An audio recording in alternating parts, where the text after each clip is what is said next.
오늘 우리 사사기 강의 마지막이 되겠습니다. 오늘 말씀은 공동체 하나 되면 강력한 무기다, 이런 말씀으로 함께 나누고 싶은데요. 이 사사기에 보면 우리가 어떻게 하면 영적 전쟁에 승리할 수 있을지 원리들을 쭉 나누고 있는데, 오늘은 하나됨, 공동체 하나됨에 대해서 함께 나누겠습니다. 먼저 우리의 사진을 한번 보여주시죠. 사진.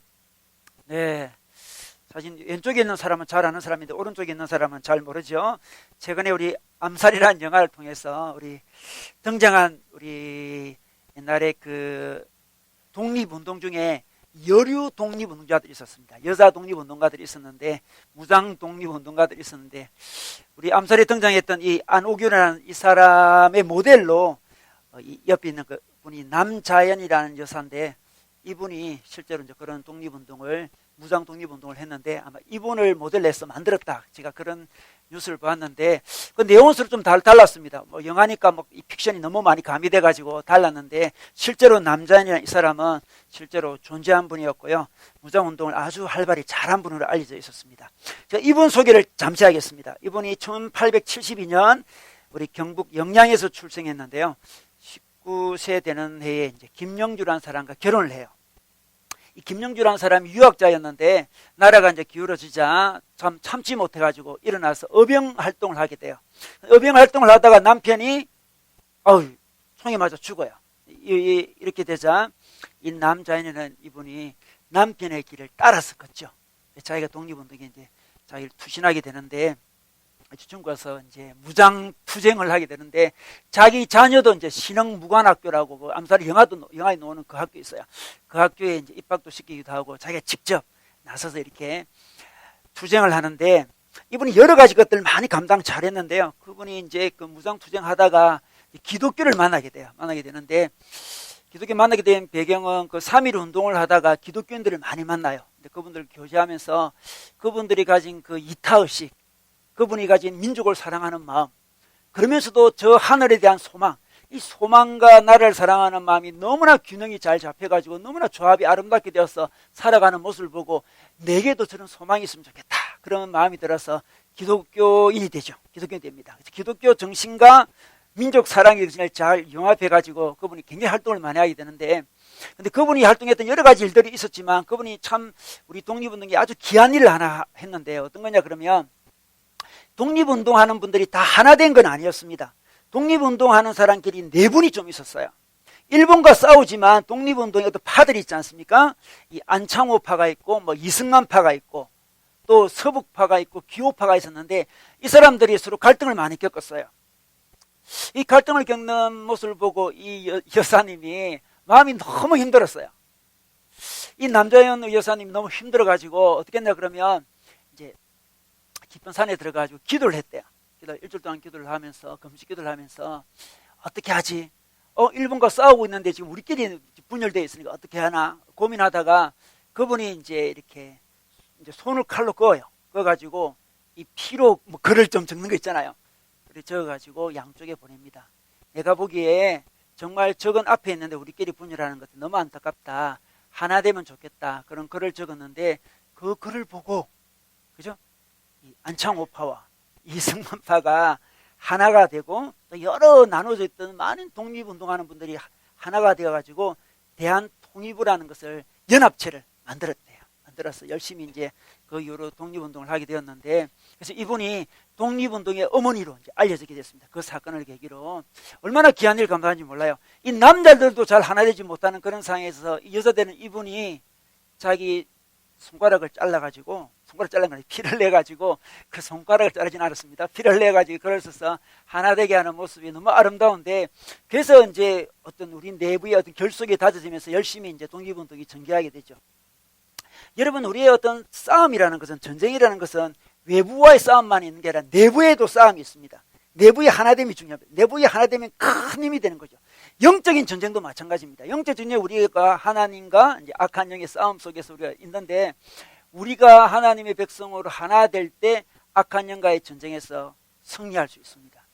여러분, 우리는 하나님 나라를 세우려고 하고 있잖아요. 하나님 나라는 하나님의 사랑과 하나님의 정의가 우리 마음 속에도 임하고, 우리 가정 속에도 임하고, 우리 교회 속에도 임하고, 우리 사회 속에도 임하는 그것을 위해서 우리가 지금 싸우고 있잖아요. 근데 마귀는 어떻습니까? 우리 마음속에 하나님의 사랑과 하나님의 정의가 임하지 않도록 방해하는 세력이 마귀 아니겠습니까?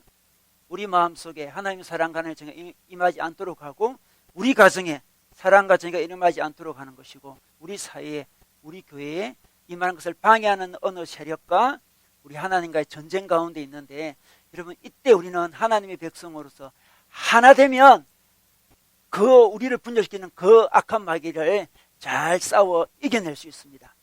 근데 제가 가만히 보면 있잖아요. 이제 이게 안에 갈등이 일어날 때 보면 여러 가지 인간의 약점 때문에 갈등이 일어나는데 오늘 말씀도 그런 말씀이에요. 인간의 어떤 약점 때문에 이런 갈등이 일어나는지 또 그것을 어떻게 극복할 수 있는지를 오늘 말씀에서 말씀해 주고 있는데 우리 먼저 성경 말씀을 한번 읽도록 하겠습니다. 우리 예찬 형제가 한번 읽어 주시겠습니다. 납달리 지파와 아셀 지파와 온 므낫세 지파에서 모인 이스라엘 사람들이 미디안 군대를 추격하였다. 기드온은 에브라임 산간 지방 전역에 전령들을 보내어서 말하였다. 너희는 내려와서 미디안을 쳐라. 그들을 앞질러서 벳바라와 요단강에 이르기까지의 나루들을 점령하여라. 그러자 에브라임 사람이 모두 모여서 벳바라와 요단강에 이르기까지의 나루들을 점령하였다. 그들이 미디안의 두 우두머리 오렙과 스앱을 사로잡아 오렙은 오렙 바위에서 죽이고 스앱은 스앱 포도주 틀에서 죽이고 계속 미디안을 추격하였다. 그들이 오렙과 스앱의 머리를 요단강 동쪽 지역에 있는 기드온에게 가져왔다. 그때에 에브라임 사람들이 기드온에게 말하였다. 장군께서는 미디안과 싸우러 나가실 때에 우리를 부르지 않으셨는데 어떻게 우리에게 이렇게 하실 수 있습니까? 그들이 기드온에게 거세게 항의하니 그가 그들에게 말하였다. 이번에 내가 한 일이 당신들이 한 일에 비교나 되겠습니까? 에브라임이 떨어진 포도를 주운 것이 아비에셀이 추수한 것 전부보다 낫지 않습니까? 하나님이 미디안의 우두머리 오렙과 스앱을 당신들의 손에 넘겨주셨습니다. 그러니 내가 한 일이 어찌 당신들이 한 일과 비교가 되겠습니까? 기드온이 이 말을 하니 그들의 노여움이 풀렸다.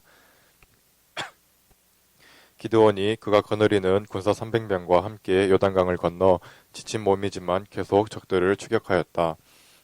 기드온은 숲곳에 이르렀을 때에 그곳 사람들에게 사정하였다. 나를 따르는 군인들이 지쳤으니 그들에게 빵 덩어리를 좀 주십시오. 나는 미디안의 두 왕 세바와 살문나를 추격하고 있습니다. 이 말을 들은 숲곳의 지도자들은 우리를 보고 당신의 군대에게 빵을 주라니 세바와 살문나가 당신의 선하기에 들기라도 하였다는 말이요? 하고 비아냥거렸다. 그 뒤에 이스라엘 사람들이 기드온에게 말하였다. 장군께서 우리를 미디안의 손에서 구하여 주셨으니 장군께서 우리를 다스리시고 대를 이어 아들과 손자가 우리를 다스리게 하여 주십시오.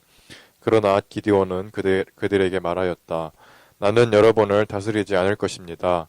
나의 아들도 여러분을 다스리지 않을 것입니다. 오직 주님께서 여러분을 다스리실 것입니다. 기드온은 말을 계속하였다. 여러분에게 한 가지 청이 있습니다. 각 사람이 얻은 전리품 가운데서 귀고리를 하나씩 나에게 주십시오.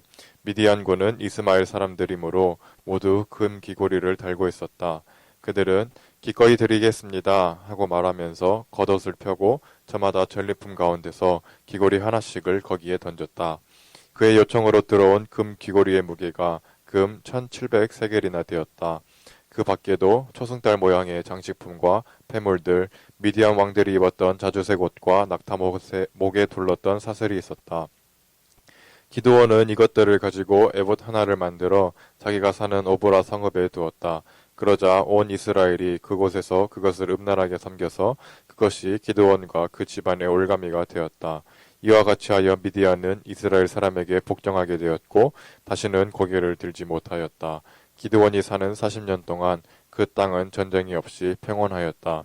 요아스의 아들 여룻바알은 자기 집으로 돌아가서 살았다.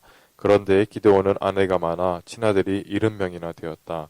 또 세겜에 있는 첩과의 사이에서 아들이 하나 태어났는데 그 아들에게는 아비멜렉이라는 이름을 지어주었다. 아멘. 여러분 사사시대 이스라엘은 따로 군대가 없었습니다. 왕도 없고 군도 없었습니다. 상비군도 없고 치안을 담당하는 경찰도 없었어요. 그러다 보면 전쟁이 일어나면 어떻게 되겠습니까? 전쟁이 일어나면 그냥 12지파가 알아서 다 모여야 돼요. 사사가 등장해서 나팔을 불면 12지파가 다 같이 일어나서 싸워야 됩니다. 근데 싸우러 나갈 때 12지파가 다 온 것은 아니었습니다. 원래 다 와서 싸워야 되는데 상비군이 따로 없습니다. 경찰도 따로 없습니다. 왕도 따로 없습니다. 이방민족이 쳐들어오면 12지파가 나팔을 부는 순간 일제히 일어나서 싸워야 되는데 12지파가 다 싸운 게 아니었습니다. 특별히 더보라 시대에 철병거를 가진 그 시스라가 쳐들어왔을 때도 다 참여하지 않았습니다. 그때 참여한 지파가 랍달리, 스불론, 에브라임, 베냐민, 이사갈 지파밖에 없었습니다. 다 참여 안 했습니다. 루벤 지파는 막 토론을 열심히 하다가 그냥 참여 안 하기로 했어요. 다른 지파는 논다고 참여 안 하고 또 다른 지파는 사업한다고 참여 안 했습니다. 다 참여하는 게 아니었습니다. 다 참여해야만 이기는 전쟁이 영적 전쟁인데 12지파가 다 참여하지 않았습니다. 오늘 그 기드온과 미디안과의 전쟁 속에서도 12지파가 다 참여한 게 아니었습니다. 3만 2천이 몰려왔을 때 모든 지파에서 온 사람이 아니었고 몇몇 지파에서 온 사람이 3만 2천 명이었고 그 중에 또 하나님이 골라서 300명이 되겠습니다. 아주 적은 숫자였습니다. 그런데 적은 숫자가 미디안 14만 5천 명을 이제 무찌르게 됐죠. 무찌르게 돼서 이제 거의 전세가 이제 이기는 상황이 되었어요. 이때 기드온이 오늘 말씀해 보니까 에브라임 지파 사람들에게 도움을 요청해요. 23절에 보면 납달리 지파, 아셀 지파, 문하세 지파 사람들은 미디안 군대를 추격합니다. 이 지파 사람들은 원래부터 참여한 지파였습니다. 원래 싸웠던 지파예요. 그런데 에브라임 지파는 참여를 하지 않고 있었습니다. 24절에 보니까 기드온은 에브라임 산간 지역에 전령을 보내서 말합니다. 에브라임 지파 사람들에게 와서 도와달라고 이야기합니다. 어느 부분을 도와달라 했습니까? 우리 24절에 보면 이런 말씀이 있습니다. 벳세라와 요단강에 이르기까지 나루를 점령하여라 이렇게 이야기합니다. 이 나루터, 요단강 서편에서 동편으로 넘어가고 동편 서편 넘어가는 이 나루터가 있어요. 나루터. 이 나루터를 점령해 달라 이렇게 부탁을 해요. 에브라임 사람들에게. 근데 에브라임 사람들이 이 나루터를 점령했어요. 점령하고 25절에 보니까 미디안의 두 우두머리라는 것은 장군을 이야기합니다. 오렉과 세heb을 사로잡았습니다. 지금 에브라임 지파 사람들이 큰 일을 했습니다. 두 우두머리를 왕은 아니지만 장군 두 사람을 사로잡았어요. 그들을 죽였습니다. 큰 공을 세웠습니다. 이 공을 세운 다음에 어떡합니까? 그들이 기뻐하면서 절구하면서 계속 미디안을 쫓아갈 줄 알았는데 1절에 보니까 8장 1절에 보니까 그세에게 항의를 한다는 말이 나와요. 1절에 보니까 에브라임 사람들이 기드온에게 말했습니다. 장군께서는 미디안과 싸우러 나가실 때 우리를 부르지 않으셨는데 어떻게 우리에게 이렇게 할 수 있습니까? 그들이 기드온에게 거세게 항의를 해요. 참 놀랍습니다. 그들은 원래 참여하지 않았습니다. 늦게 참여했습니다. 전세가 완전히 기드온 쪽으로 왔을 때 늦게 참여했습니다. 그럼에도 불구하고 자기 공이 있으니까 어떡합니까? 아니 기드온 왜 우리를 처음부터 부르지 않았냐고 따지고 있습니다. 처음부터 불렀더라면 더 큰 공을 세웠을 건데 왜 처음부터 부르지 않고 마지막에 불렀냐고 따지고 있는 그런 상황입니다. 여러분 그런데 사실 기드온이 부르지 않은 게 아니죠. 우리 3만 2천 명이 모일 때 그냥 기드온이 나팔을 불었습니다. 12지파가 다 참여해야 되는데 에브라임 지파는 3만 2천 명 속에 속하지도 않았어요. 하나님이 3만 2천 명에서 300명으로 또 만드실 때도 그들은 전혀 반응하지 않았고 7년 동안 미디안의 고통을 당할 때도 전혀 반응하지 않았습니다. 기드온만 싸우는 그런 상황이었어요. 그들은 전혀 반응하지 않아 놓고서도 마지막에 어떤 공이 있으니까 어떻게 합니까? 왜 처음부터 나를 부르지 않았냐고 이렇게 거세게 항의하는 모습을 보게 됩니다. 이런 생각, 이런 자기 중심적인 생각이 바로 공동체를 하나 되는데 방해되는 큰 문제가 되는 거죠. 자기 중심적이죠. 지금 자기가 해야 된다. 자기가 미디안을 자기가 이겨야 된다는 거죠. 자기 중심적인 생각이에요. 1987년도에 제가 4학년 때인데 그때 어떤 일이 있었나 그러면요. 우리나라에 대통령 선거가 있었는데 그때 이 노태우 씨하고 이게 김영삼 씨하고 이 김대중 씨하고 세 명이 중요한 세 명이 이제 대통령 선거를 하게 되었는데 여러분 직선제가 되었어요. 직선제. 그 직선제는 쉽게 된 게 아니고 많은 젊은이들이 피를 흘려서 직선제를 쟁취한 거예요. 우리나라 직선제 된 게 그때 어떤 고통으로 말미암아 직선제 된 거지 그냥 얻은 게 아니었어요. 수많은 사람이 민주화 운동을 했고 수많은 젊은이 죽어났습니다. 수많은 백성들이 들고 일어나서 직선제를 요구해도 직선제가 딱 되었는데 문제는 뭐냐 그러면 야당이 분열이 되었어요. 우리는 김대중 씨가 넣었던 김영삼 씨가 넣었던 우리는 다 뽑아줄 마음이 있었는데 국민들은 두 사람이 자기야만 된다고 주장했어요. 두 사람이 자기로만 모든 것이 가능하다고 계속 주장했습니다. 그래서 두 사람을 경선하라고 했어요. 경선. 두 사람이 어찌됐든 한 사람이 되라고 경선하라 했지만 두 사람이 계속 자기 주장을 했죠. 그렇게 국민들이 많이 수고하고 국민들이 피를 흘리고 국민들이 고통을 당한 그 열매가 여기 있는데 그들은 자기 주장을 굽히지 않았습니다. 자기 중심적인 생각이죠. 내가 되어야 된다. 내가 해야 된다고 주장했어요. 그래서 결국 야당이 분열되는 바람에 노태우 씨가 대통령이 되었어요. 만약에 그때 야당이 대통령이 되었더라면 우리나라 민주화가 좀 더 빨라졌을 것이고 민정도 그때 이제 군정에서 민정으로 빨리 넘어갈 수 있었을 것인데 또다시 군정으로 넘어가게 된 거죠. 참 안타까운 일이었는데 여러분 우리는 그럴 수 있습니다. 사람들은 그럴 수 있습니다. 자기 중심적입니다. 내가 해야 된다는 거죠. 미대안을 이기는 게 목적이 아니고 내가 이겨야 된다 생각해요. 내가. 우리나라 민주화가 중요하지만 내가 그 주역이 되겠다는 거예요. 내가 아니면 안 되겠다라고 생각하는 그 마음. 나 중심적인 그 생각이 지금 이스라엘을 굉장히 어렵게 하고 있습니다. 사람들은 교회 일이든 어떤 하나님 나라 일이든 집안일이든 세상에 일어나는 일이든 자기 이름이 들어갈 때 힘을 냅니다. 자기가 들어가야 돼요. 자기가 인정받아야 됩니다. 우선 연합 집회를 하면 수많은 사람들의 이름이 등장해요. 자기 이름이 등장하지 않으면 소극적이 돼요. 자기가 등장해야 됩니다. 지금 에브라임이 어떻습니까? 늦게 참여했습니다. 그럼에도 불구하고 왜 나를 늦게 불렀나고 도리어 따지고 있습니다. 지금부터 열심히 하면 되는데 자기 이름이 더 날 수 있는데 처음부터 왔으면 더 잘할 수 있을 텐데 왜 그랬냐고 도리어 따지고 있는 모습을 보게 됩니다. 정말 미디안과 싸우는 게 자기의 소명이라면 자기 이름이 드러나지 않더라도 지금 싸울 수 있습니다. 계속 패잔병들을 찾아갈 수 있어요. 쫓아갈 수 있습니다. 자기 중심적인 생각이 우리가 하나 되어서 영적 전쟁을 할 때 큰 방해가 되는 걸 알 수 있습니다. 여러분 우리가 꼭 자기가 해야 됩니까? 여러분 전도도 꼭 자기가 해야 되나요? 제가 그런 걸 읽었는데 어느 자매님이 계셨는데 신앙이 없는 분이었는데 어느 조그만 교회에서 그 자매님에게 어떻게 잘 전도하고 잘 도와줘가지고 이제 교회 나오게 했대요. 그래서 너무 기뻤대요. 그런데 그 자매님을 이 작은 교회보다 먼저 전도한 큰 교회에 어느 권사님이 계셨는데 그 권사님이 따지러 왔대요.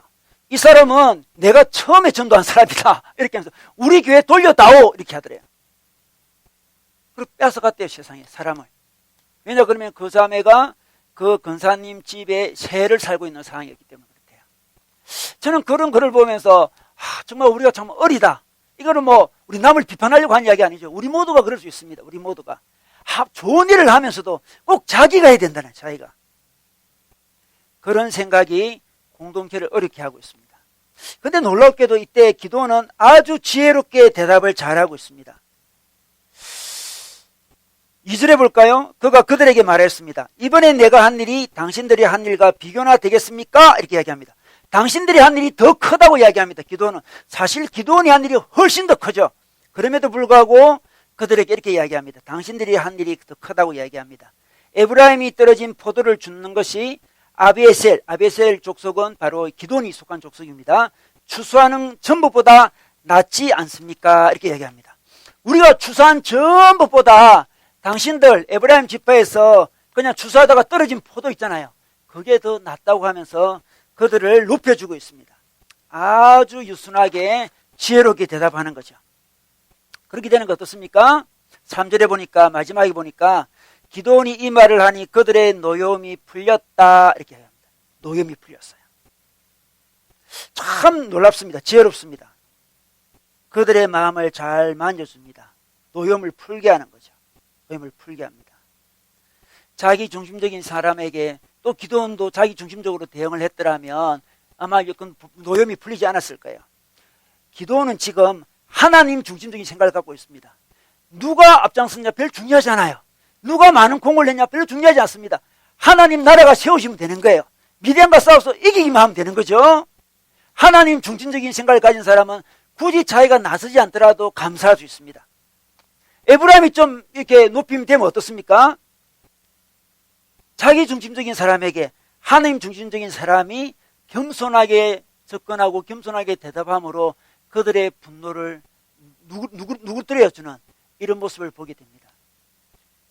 여러분 우리가 자기 중심적인 사람이라는 것을 어떻게 발견할 수 있을까요? 내가 자기 중심적이다. 정말 내가 자기 중심적일까? 내가 자기 중심인가?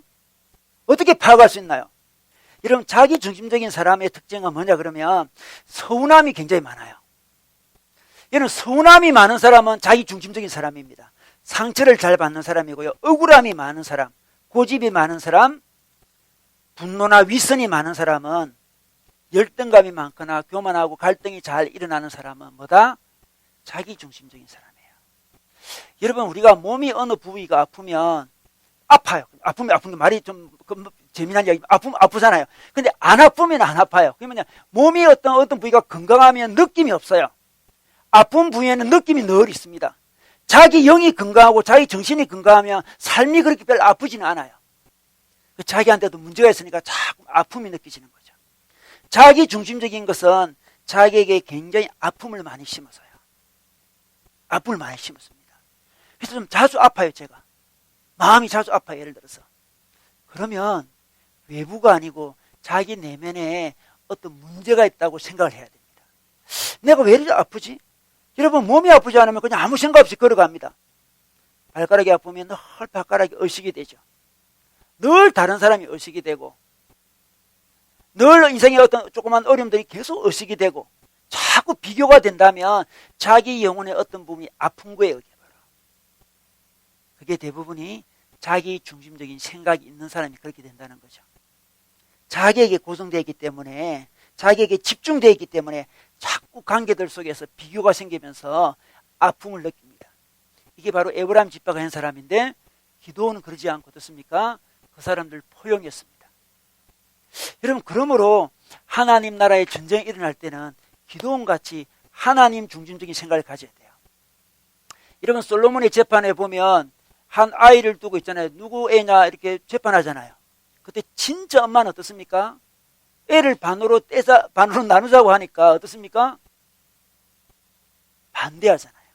차라리 내가 자녀를 일을 하니더라도 얘를 살려야 된다는 생각이 있어요. 그게 진짜 엄마의 모습이죠. 우리도 마찬가지예요. 우리의 관심은 하나님 나라에 있습니다. 하나님의 통치에 있습니다. 이 땅에 하나님 통치가 잘 임하면 좋겠어요. 불쌍한 사람들, 연약한 사람들 속에 하나님 나라가 정말 잘 임하면 좋겠어요. 마음에 하나님 나라가 없는 사람 마음속에 임하면 좋겠고요. 교회에 하나님 나라가 임하면 좋겠고, 우리 가정에 하나님 나라가 임하면 좋겠고, 정치, 경제, 사회, 문화에 하나님의 통치가 다 임하면 좋겠습니다. 그게 목표예요, 목표. 비록 그 임하는데 자기가 주도적인 역할을 하지 않아도 크게 문제되지 않습니다. 자기가 앞장서지 않아도 괜찮아요. 건강한 사람이죠. 그런 사람을 통해서 영적 전쟁에 승리가 옵니다. 자기 중심주의를 버릴 때, 극복할 때 우리는 전쟁에서 승리할 수 있어요. 좀 더 나가 볼까요? 4절에 볼까요? 4절에 보면 또 다른 부류의 사람이 있습니다. 자, 기드온이 군사 300명과 함께 요단강을 건너서 지친 몸이지만 계속 적을 추격해 갔습니다. 추격해 가다가 5절에 보면 기드온은 숫곳에 이르렀을 때에 이런 말씀이죠. 숫곳은 이 갓 지파의 성읍인데 숫곳이라는 곳에 이르렀습니다. 이를 그들에게 사정을 합니다. 같은 동족이니까, 같은 이스라엘 백성이니까 사정을 할 수 있죠. 나를 따르는 군사들이 지쳤으니까 빵덩어리를 좀 주시오, 이렇게 이야기합니다. 나는 미디안의 두 왕 세바와 살문나를 추격하고 있습니다. 같은 동족이니까 도와달라고 이야기합니다. 그런데 어떻게 이야기합니까? 6절에 보니까 숫곳의 지도자들은 우리를 보고 당신의 군대에 빵을 주라니 세바와 살문나가 당신의 소나기에 덜기라도 하였다는 말이요 하면서 비아냥거렸다, 이렇게 이야기하고 있습니다. 이런 숫곳의 지도자는 이스라엘 백성입니다. 이스라엘 백성인데 영적 전쟁하고 있는데 지금 도와달라니까 도와주지 않고 어떻습니까? 비아냥거렸다, 이렇게 이야기합니다. 그들은 이런 논리를 대고 있습니다. 아니, 두 왕이 이미 잡혔느냐 묻는 거죠. 당신의 소나기 들기라도 하였단 말이요? 아직 소나기 안 들어왔다는 거죠. 두 왕이 지금 살아있어요. 지금 살아있습니다. 전쟁이 어찌 될지 몰라요. 지금 계속 기드온이 이길지 아니 역전이 일어날지 모르겠다는 거예요. 지금 자기들은 중간에 가만히 있고 싶다는 거죠. 지금 만약에 기드온이 이기면 기드온 편이 되는 것이고, 미디안이 이기면 미디안 편이 되고 싶다는 거예요. 이것을 보신주의라고 하죠. 보신주의. 자기 몸만 보호하는, 자기 안위만 생각하는 사람들이죠. 그 사람들이 영적 전쟁에 큰 걸림돌이 돼요. 그 사람은 늘 중간에 끼어 있습니다. 무무무무거리죠. 하나님 편도 아니고 이쪽 미디안 편도 아니에요. 이기는 쪽에 붙습니다. 여러분, 정권이 바뀌어도, 역사가 바뀌어도 계속 주류에 있는 사람들 있죠. 언제 어디서나 주류에 있는 사람은 하나님의 군사로 적합치 못해요. 이쪽 정권이 정권을 잡아도 거기에 줄을 잘 서서 있고 있잖아요. 이쪽 정권이 잡아도 이쪽에 잘 서서 있어요. 늘 주류에만 익숙한 사람들이죠. 이런 사람들은 하나님 나라 백성으로 합당치 않습니다. 그들은 빵을 달라는 이 300명에게 빵을 주지 않습니다. 빵을 주지 않아요. 좀 더 지켜보겠다는 거죠. 그 두 왕이 사로잡혔느냐? 묻습니다. 아직 사로잡히지도 않았는데, 손아귀에 들기도 안 했는데 무슨 빵을 주냐? 빵 잘못 줬다가 어떻게 되겠습니까? 다시 반격하면 우리는 죽는다는 거죠. 하나님 나라 백성의 정체성이 없어요. 자기가 어느 나라 백성인지 지금 몰라요, 이 사람들은. 오로지 자기 안위만 생각합니다. 아니, 내가 편하면 되는 거고요. 내게 좋은 일만 생기면 되는 거예요. 사태를 계속 주시만 하고 있는 거죠. 좀 더 나가 볼까요? 숫곳의 지도자들에게 말하고, 그 다음에 잠시만, 제가 뭘 놓쳤네요. 잠시만, 숫곳 지도자를 말하고 뒤에 6절에서 빠져서 그렇습니다. 그 다음에 분이엘 지도자들에게 말을 합니다. 분이엘 지도자들에게 말을 했음에도 불구하고 분이엘 지도자들도 어떻습니까? 자기 청을 들어주지 않았습니다. 분이엘은 하나님의 얼굴이라는 건데, 얼굴이라고 이름하는 그 어떤 지역이 있었습니다. 그 지역의 백성들도 이 청을 거둬 들어주지 않았습니다. 동족들 중에서 이 전쟁 중에 있는데 어떻습니까? 이곳 편도 아닌 이쪽 편도 아닌 중간에 끼어가지고 무무무무거리면서 방해하는 사람들, 그 사람들이 바로 보신주의자들인데, 그 사람들로 인해서 영적 전쟁이 머뭇거리고 주저되는 모습을 우리 보게 됩니다. 여러분, 우리가 그런 말이 있죠. 예수를 믿으면 제사함을 받는다, 그런 말이 있는데, 이 제사함이라는 게 도대체 뭘까요? 제사함이라는 거. 이 제사함이라는 것은 우리가 영적으로 하나님 앞에 잘못했는데 용서받는다, 윤리적으로 잘못된 용서받는다, 그 정도만 있는 게 아니에요. 개인적인 영성, 개인적인 윤리 정도만 있는 것이 아니고, 죄라는 것은 뭐냐 그러면 하나님 백성으로 살아가지 못하는 게 죄예요. 하나님의 통치를 안 받는 게 죄라니까요. 하나님의 군사로서 이 땅에서 하나님 나라를 안 세우는 게 죄입니다. 그게 바로 제사함이에요. 그게 왜 성경 전체에 흐르는 맥락이에요. 그게 바로 메시지입니다.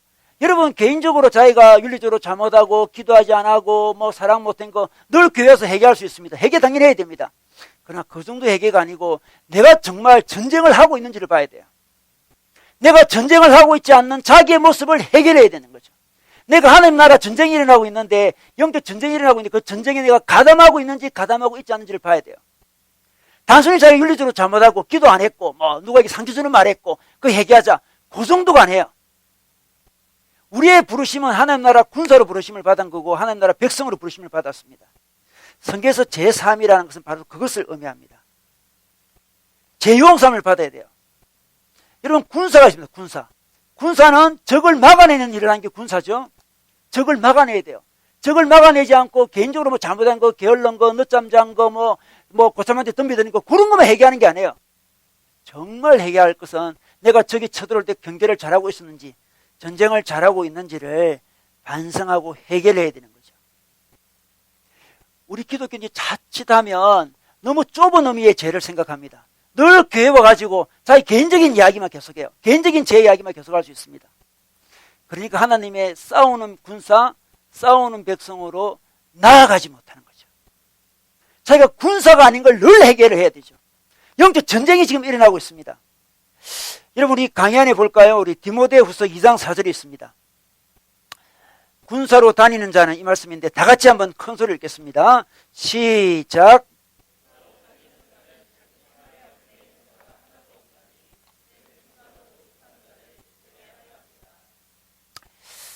우리는 군사로 부르심을 받았습니다.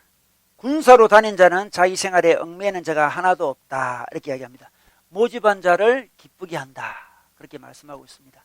여러분, 한 주 살아오면서 하나님의 편에 서서 지금 좀 싸움을 했습니까?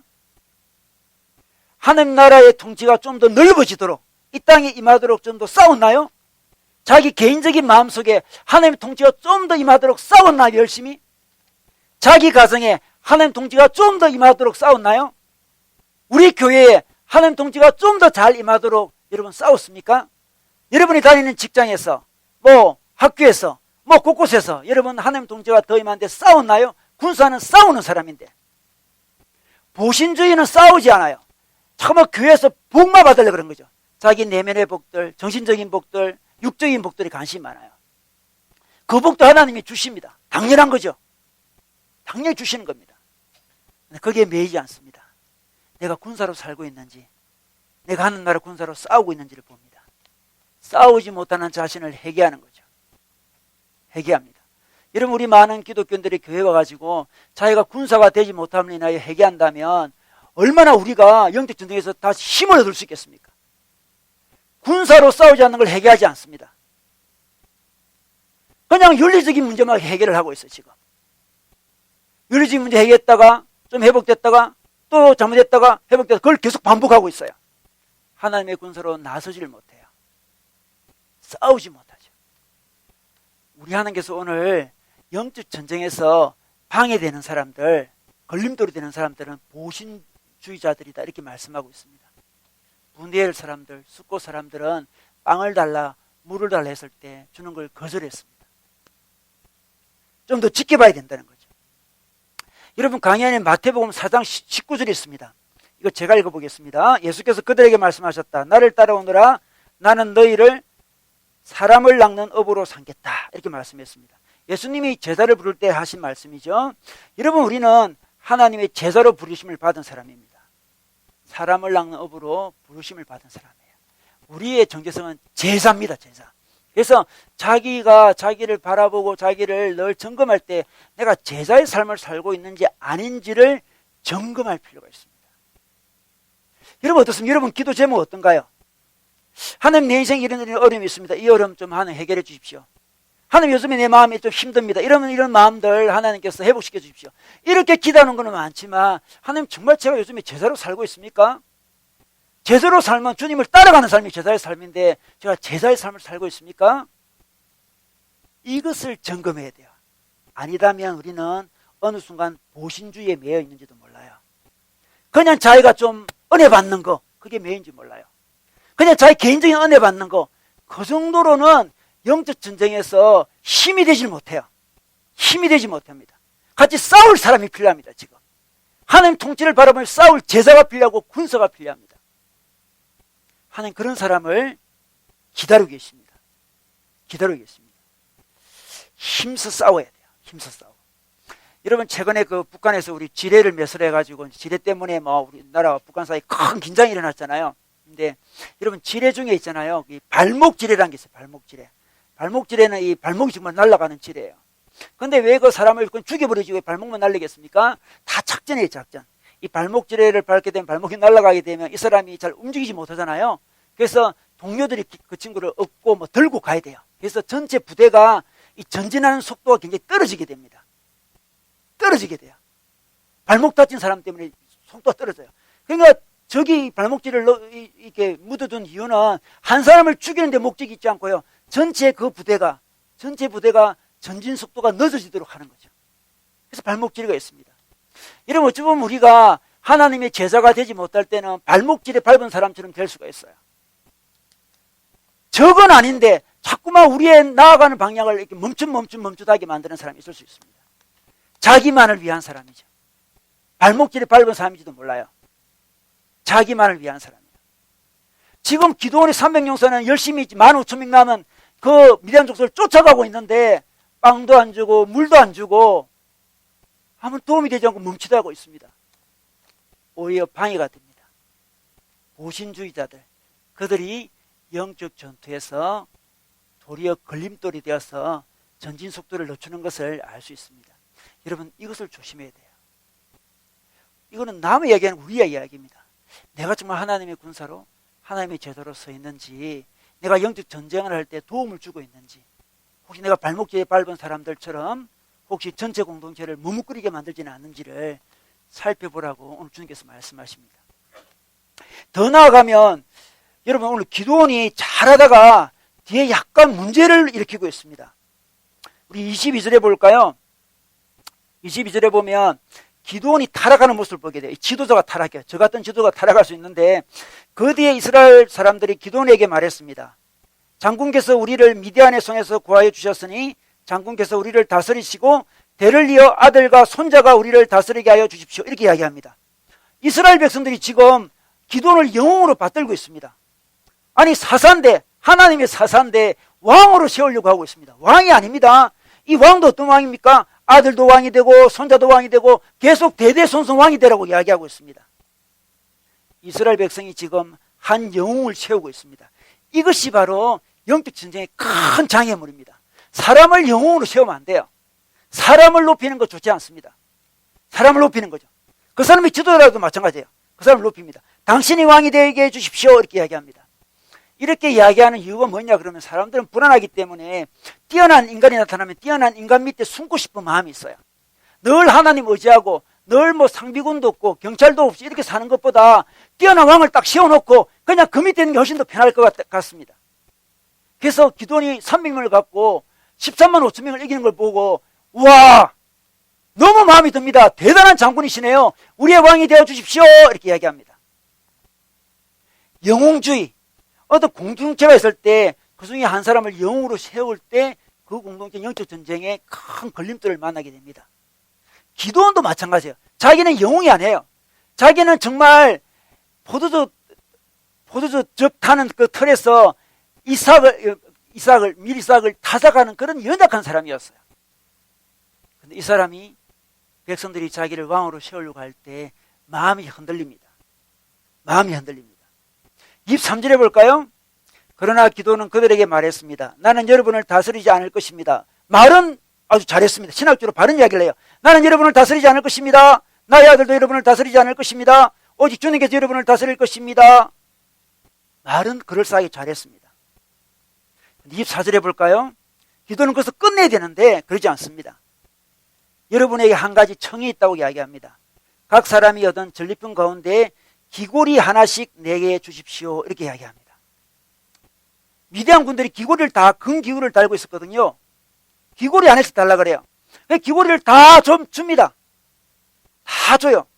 26절에 보니까 금기구의 무게가 어떻게 했습니까? 금 1700세겔이다 이렇게 이야기하고 있습니다. 이 1700세겔은 20kg 정도 되거든요. 금을 20kg 가진다는 것은 왕이 된다는 걸 의미합니다.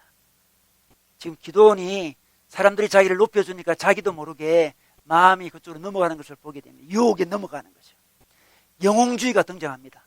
당신은 대단한 사람이다 올려주니까 자기도 모르게 자기가 마음이 올라갑니다.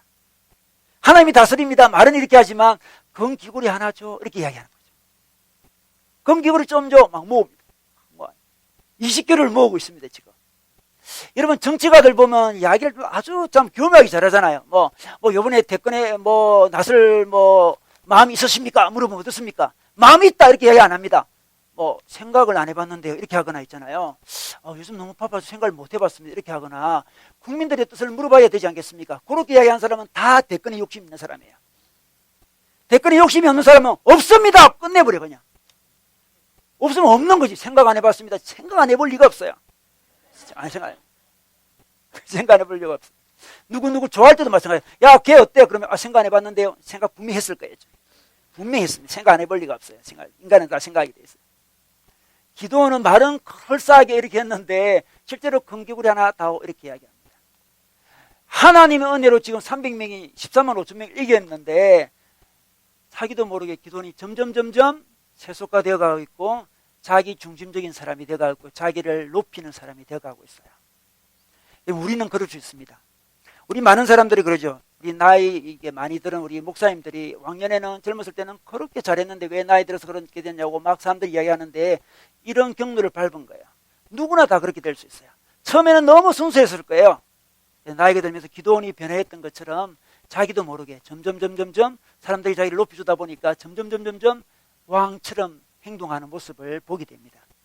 그것이 걸림돌이 되어서 영적 전쟁에 나중에 실패하게 됩니다. 여러분 우리는 영웅이 아니에요. 사람들이 자기를 높여줄 때 조심해야 돼요. 조심해야 돼요. 사람들이 자기를 높여줄 때 따라서 높아가면 안 됩니다. 우리는 왕이 아니에요. 우리를 잘 이해해야 돼요. 우리는 원래 정말 마음이 약간 기도원이었습니다. 약한 사람들이었습니다. 왕이 절대 안 해요. 하나님 왕을 세우기 원치 않습니다. 하나님은 직접 통치하기 원하십니다. 그는 이 금을 모아서 뭘 했습니까? 27절에 보니까 기도원은 이것들을 가지고 에봇 하나를 만들었다 그래요. 에봇은 제사장이 옷인데 제사장이 옷을 만들었습니다. 뭐 제사 지내려고 만드는 것지는 않고 하나 만들어 가지고 자기가 사는 오보라 성읍에 두었대요.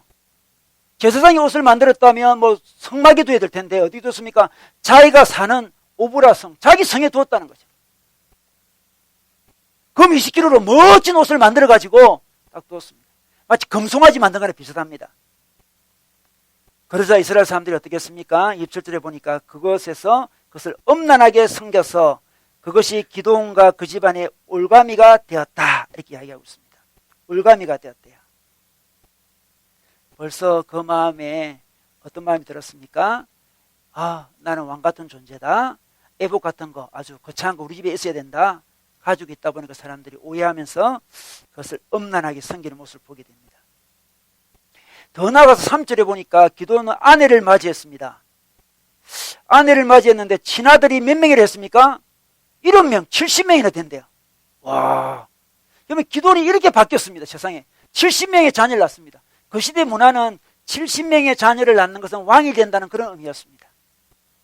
왕이 되고 있습니다. 지금 1명이나 되었습니다. 31절에 보니까 또 놀라운 일이 또 있어요. 세겜 있는 척과의 사이에 아이가 하나 태어났대요. 이 세겜은 가나안 땅에 있는 세겜이거든요. 이방민족입니다. 이방민족. 이방민족과 결혼도 아니고 첩을 얻은 거죠. 지금 기도는 하나님의 사사고 하나님 나라를 대표적으로 보여줄 그 사람이 지금 이방 여자랑 관계를 맺어서 아이를 낳아요. 그 아이 이름이 뭡니까? 아비멜렉이라고 이야기했습니다. 아비멜렉은 뜻이 뭐냐 그러면 우리 아버지는 왕이다 이런 말이에요. 참 놀랍죠? 그 이름을 누가 지었겠습니까? 기드온이 지었겠죠. 이름을 스스로 짓지는 않잖아요. 너희 아버지는 왕이다, 나는 왕이다 이름을 지어줬다. 그 실제로 아비멜렉이 어떻습니까? 자기가 왕이 되고 싶어가지고 자기 70명 되는 이 자기 형제들을 다 죽이죠. 뒤에는 그런 일이 벌어져요. 무서운 일이 벌어집니다. 기드온이 타락해서 그렇습니다. 여러분 저 같은 지도자는 타락할 가능성이 굉장히 많아요. 많은 사람이 저를 영웅으로 생각하면, 영웅도 아니지만 영웅으로 생각하면 인간은 그래 타락해 갈 가능성이 굉장히 많아요. 그것이 영적 전쟁의 큰 걸림돌이 됩니다. 지금 우리 한국교회에 걸림돌이 되는 분들이 많이 있잖아요. 많이 있습니다. 그분은 기드온의 길을 걸었던 거죠. 그래서 큰 영적 전쟁을 알지 못하고 자기 개인적으로 에봇 만들고 있잖아요. 자기 성읍에 두고 뭐 자녀는 70이 아니겠지만 인간적인 욕심을 막 부리죠. 큰 영적 전쟁에 문제를 일으키고 있습니다. 여러분 우리는 정말 조심해야 돼요. 영적 전쟁에 이런 사람들이 하나됨을 자꾸 망치고 있습니다. 여러분 우리는 자기 중심주의도 내려놔야 돼요. 꼭 자기가 안 해도 됩니다. 여러분 꼭 자기 이름이 드러나지 않아도 돼요. 하나님 나라 일이 생기면 됩니다. 하나님 나라 일이 일어나면 되는 거예요. 중간에서 머뭇거리지 말아야 됩니다. 제자로 살아야 됩니다. 군사로 살아야 돼요. 그래야만 영적전쟁에 승리할 수 있습니다. 그리고 비록 자기가 큰 승리를 거두더라도 영심이 자기 마음에 들어오면 안 돼요. 내가 영웅이다. 내가 참 잘했구나. 아 이제 좀 실만하네. 이제 내 것도 챙기면 되겠다. 그런 마음이 들 때 영적 전쟁의 전선에 문제가 생기면 헛떨어지게 됩니다. 여러분 오늘 말씀 그 강의 안에 마태복음 20장 말씀이 있습니다. 20장 26절에서 28절 말씀이 있는데 이 말씀 우리 다 같이 한번 읽어보겠습니다. 26절 시작.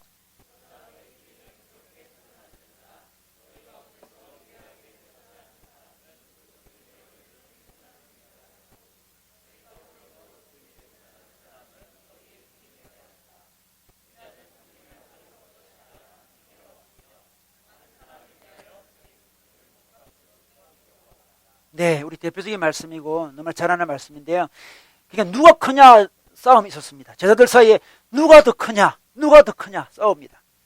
그때 예수님께서 어떤 이 되고자 하는 사람은 어떤 사람이 되라 했습니까? 섬기는 자 종이 되어라 이렇게 이야기하고 있습니다. 종이 되려고 할 때, 종이 되려는 사람이 많을 때 그 공동체는 건강한 공동체가 되고 영적 전쟁에 승리할 수 있습니다.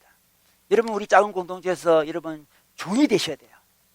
종이 되어야지. 내가 종이 되는 사람이 섬기는 자가 가장 천국에서는 큰 자입니다. 종이 돼야 돼. 종이 되려고 그러고 큰 자가 되려는 순간부터 영적 전쟁의 어떤 대열에 흐트러짐이 생깁니다. 종이 돼야 됩니다. 우리 마태복음 18장 4절도 볼까요? 다 같이 읽겠습니다. 시작.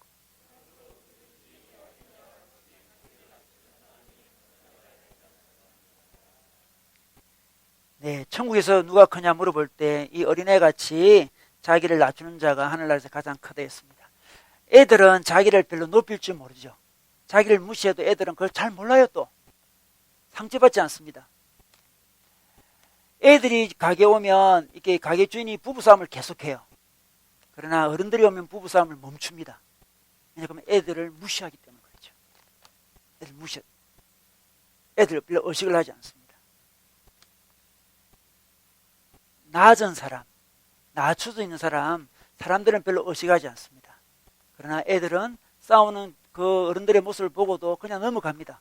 내가 애라서 그렇구나 넘어갑니다. 여러분, 우리 마음이 어린애 같은 마음이 돼요. 다른 사람이 나를 어떻게 생각하고 얼마나 나를 칭찬하고 얼마나 나를 높이고 그게 너무 생각하다 보면 영적 전쟁에 정말 흐트러짐이 생깁니다. 그런 거 다 내려놓고 내가 어린애의 마음으로 하나님 나라의 마음으로 나아가야 돼요. 여러분, 우리 뒷부분의 결론 부분 볼까요? 우리 에베소 4장 3절 말씀이 있는데 제가 한번 읽어보겠습니다. 성령이 여러분을 평화의 띠로 묶어서 하나가 되게 해주신 것을 힘써 지키십시오. 이런 말씀이 있습니다. 여러분, 힘써 하나 되게 한 것을 지켜야 됩니다. 힘써 지키지 않으면 하나됨이 자꾸 흩어지게 됩니다. 힘써 지켜야 돼. 힘쓰지 않으면 어느 순간 자기 중심적인 사람이 됩니다. 힘쓰지 않으면 자기 보신적인 사람이 돼요. 힘쓰지 않으면 자꾸 영주의가 자기 마음에 들어옵니다. 힘써야 됩니다. 힘써 노력할 때 하나됨을 지킬 수 있습니다. 마귀는 우리를 그냥 내버려두지 아니하고 늘 우리를 말의 실수가 나라네. 자기 중심적인 사람으로, 보신적인 사람으로, 영적인 사람으로 자꾸 이끌어갑니다.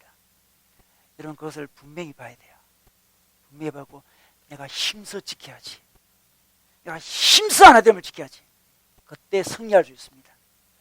가정에서도, 교회에서도, 어느 곳에서도 우리가 속한 공동체에서 우리가 힘써 지킬 때 그 속에 하나님의 통치를 이룰 수 있습니다. 여러분, 그런 자들이 되시기를 주의 이름으로 축원합니다.